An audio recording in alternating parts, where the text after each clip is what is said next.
Come to this RSK3 workshop assignment. Here you can see the contents of this research.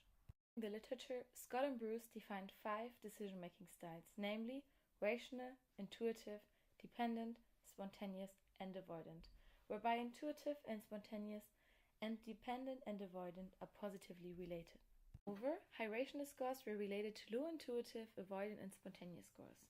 However, the limitation of the study is that the duration was only 4 weeks and that the self-report survey might be biased.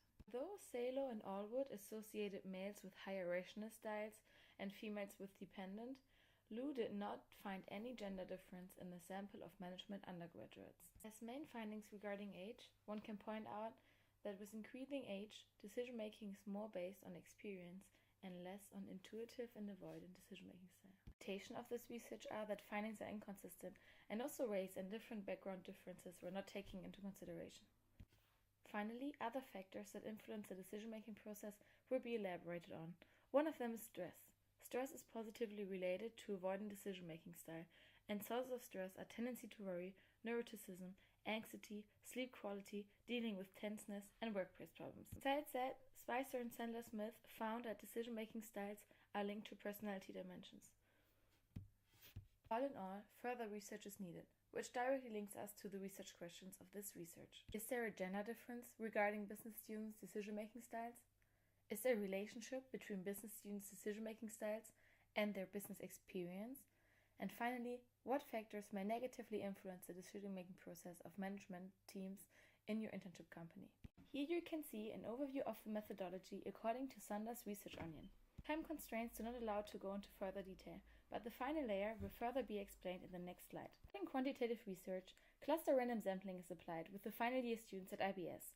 The sample size was 142. The survey was distributed via SurveyMonkey, and the questions of the survey follow the 5 Likert scale, which is linked to GDMS scale of Scott and Bruce. Moreover, the internal consistency method was used by asking a few questions regarding the same decision-making style.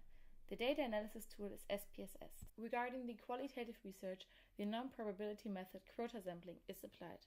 The first interviewee is 24 years old and female, and previously did her internship abroad.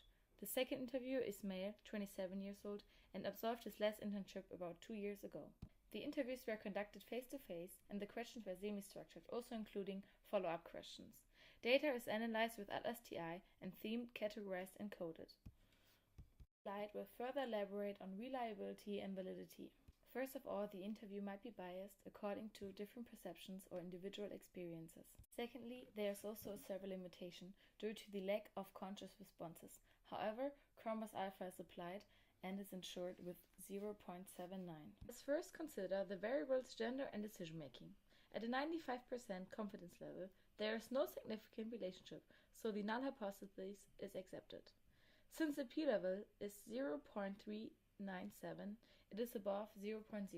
The example below shows the intuitive decision-making style. However, the null hypothesis is accepted for all decision-making styles. Let us now consider the relationship between experience and decision-making styles. The example below, the avoidant decision style, is taken. At a 95% confidence level, there is no significant relationship, since the p-value is 0.85, which is above 0.05. Therefore, the null hypothesis can be accepted, and this is also the case for all decision-making styles. Here you can see the interview findings. In order to explore what negatively influences the decision-making process, a network was created with RSTI. The codes are colored, whereas the quotes are without color. The major factor according to both interviews is stress, which is mainly influenced by negative workplace atmosphere, such as issues with colleagues, high expectations, such as making something wrong, and time pressure. All in all, SPSS findings show that neither gender nor business experience influence business students' decision-making style significantly. Therefore, Liu's findings that increased experienced respondents rely less on intuitive and avoidant styles could not be validated. Qualitative research has shown that negative influences on decision-making were negative workplace atmosphere, stress, time pressure, and high expectations. Their research proves that time pressure and stress negatively influence decision-making. Besides that, literature regarding gender difference and decision-making was inconsistent. Thank you for your attention. And here you can see the reference list.